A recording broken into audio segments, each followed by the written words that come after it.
that time of year again.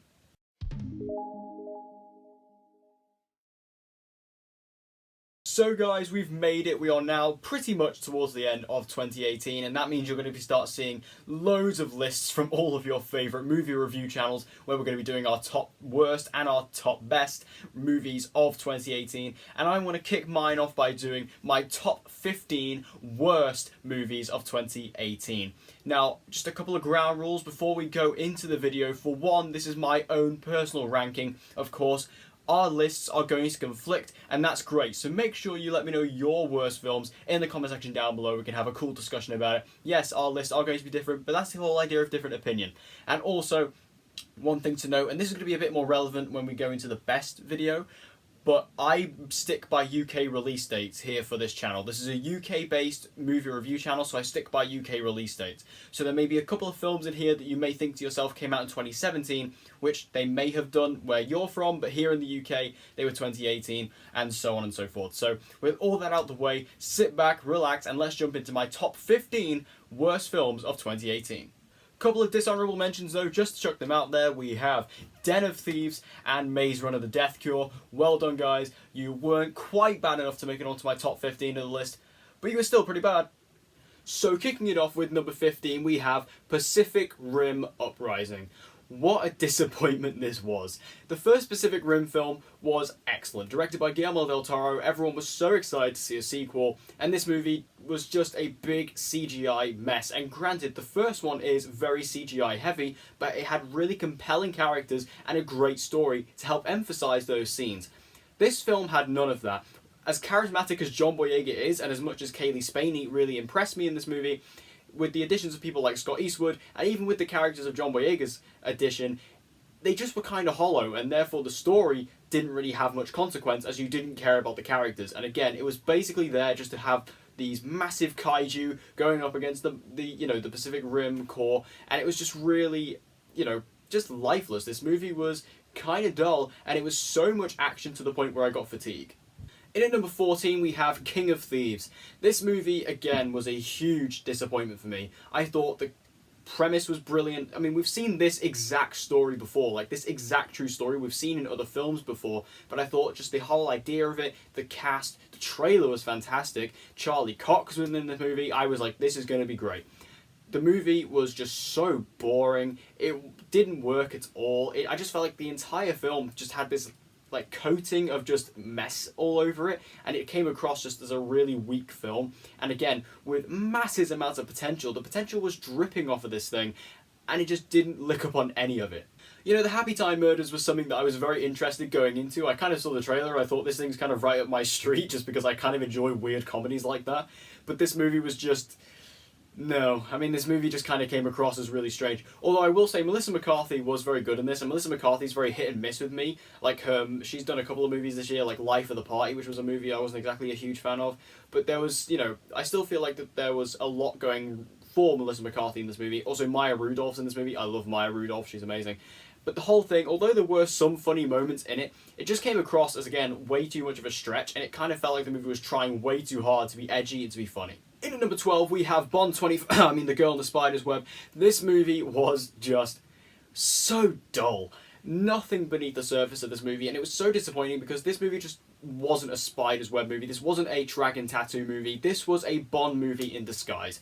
It was just so generic, very clean, very unsanitized, or very sanitized, I should say, in comparison to the other movies in the franchise. And Claire Foy, although she is great in the movie, she didn't quite embody Elizabeth Salander like I thought she was going to, and it didn't quite work in the movie. I feel like this film had a lot of potential as well, and I feel like the studio had a lot of faith in this film, but it just completely failed in all aspects. And I feel like the whole story of it, the plot, the basic script, everything about it just came across as very generic and nothing like the Dragon Tattoo series thus far.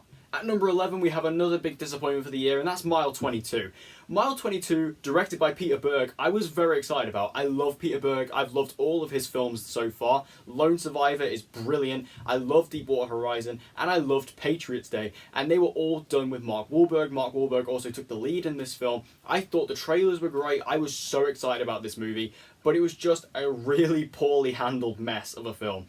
The camera work was so shaky, and it was really trying to hide poor stunt work, and I don't understand why they did that when they had Iko Uwais in the cast, who is the guy from the Raid films. Why would you try and hide poor stunt work? Surely there wasn't any poor stunt work with this guy. So I don't understand why that choice was made. It made the film just feel really just unimportant. I really didn't enjoy the overall story of it. I didn't think the cast were that great. Like, Mark Wahlberg was kind of chewing scenery, yes, but I don't know if that's particularly a positive in this movie or not. And even Lauren Cohen, who I love from The Walking Dead, even she was just kind of shoved to the side in this movie. And it's a real shame because this movie, again, had a lot of potential, and with the cast and talent involved, I thought there was no way this movie was going to fail, but it did.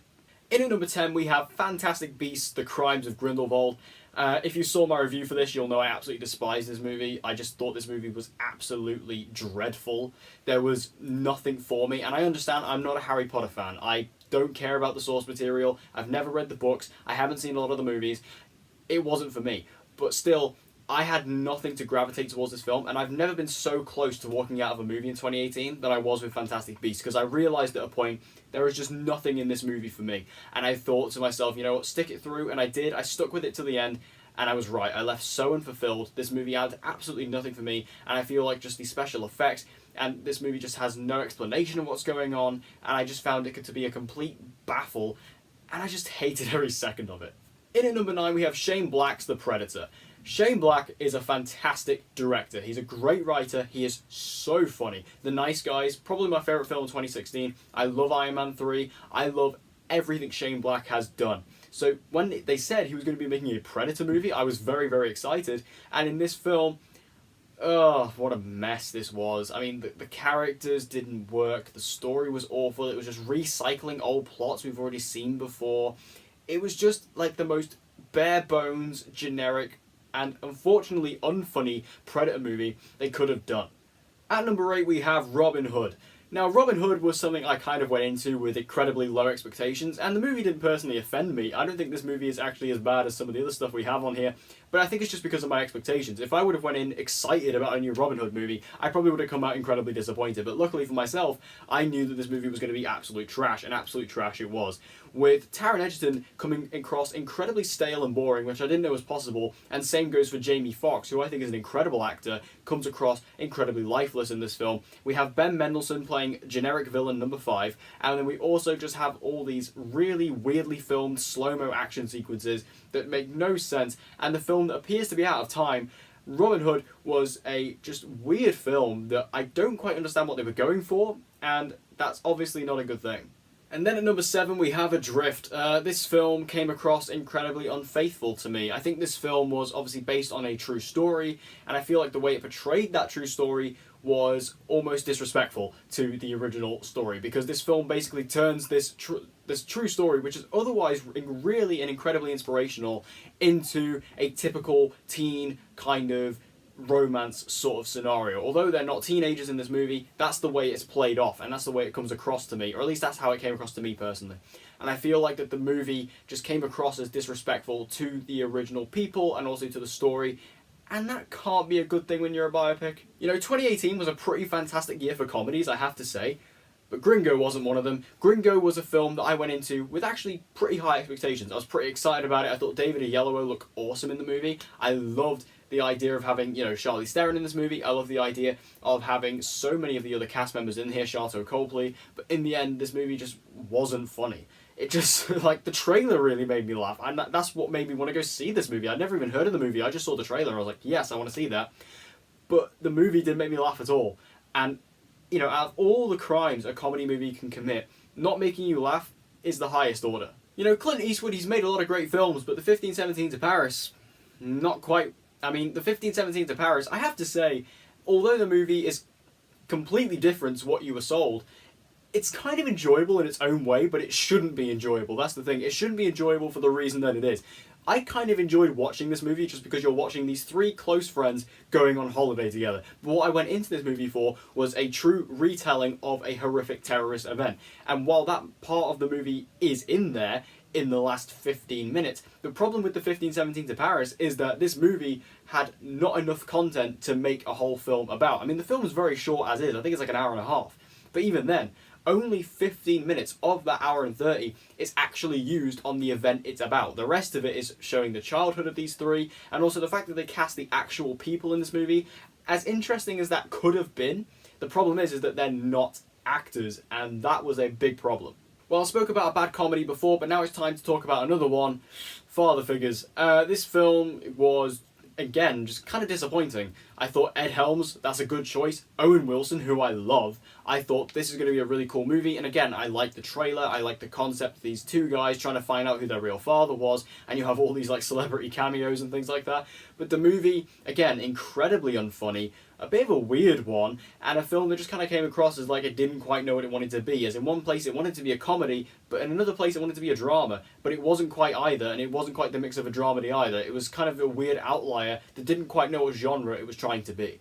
And then in at number 3 we have Night School. Night School was something that should have worked and something that just completely flopped. While Kevin Hart is something who I think is incredibly funny, pairing him with Tiffany Haddish, who has proven herself to be a fantastic comedic actress in Girls Trip, has never quite recreated that same magic that she did in Girls Trip. Every movie she's ever done since then has not quite matched that same performance, and the same goes here for Night School. Although I think this is probably the best one she's done since, it's still not great. And again, pairing her with Kevin Hart should have worked, and the story of this should have worked. The cast, everything about it should have worked, but it didn't. Then at number 2 we have Downsizing. Downsizing was such an interesting concept. It was such a good idea. I loved the idea of this movie, but in execution it was so boring. Now I will say the first act of this movie is actually quite good. The first act is rather interesting. The first act is what I wanted this movie to be. You go into the movie about this whole world where you can get shortened down to 5 inches tall and live life at a much more easy way. And the first act is all about that. You have Matt Damon in this movie, you have Kristen Wiig in this movie, you have Christoph Waltz in this film. And the first act is all about that, and it's great. But as soon as you get into the second act, it's like as soon as you hit that point, the movie transitions from that fun film into a really serious environmental film. And it's so boring after then. Like I say, the first act is quite good, and the scene where you actually see the downsizing process is very well made. But going after that point, the movie just plummets, and it never, ever, ever goes back up. And here we go, the worst film of the year, and I can't wait to see how many of you have not even heard of this film. It's The Mercy. Oh my god, I will never watch this movie again. This was so boring, and you know, I feel like, just to put it simply, the reason why this movie is number 1 on my list is because it's very, very difficult for me to fall asleep in the cinema. I just don't do it. It's just not a thing I do. Not only because I want to be respectful to other cinema goers around me, but also because I'm always engaged at least somewhat to the film. But this movie actually made me fall asleep. And for me, that's an achievement. And that is why this movie is number 1. I hated this movie. And again, great concept, a really awesome true story. And Colin Firth in the lead role, this movie should have been cool.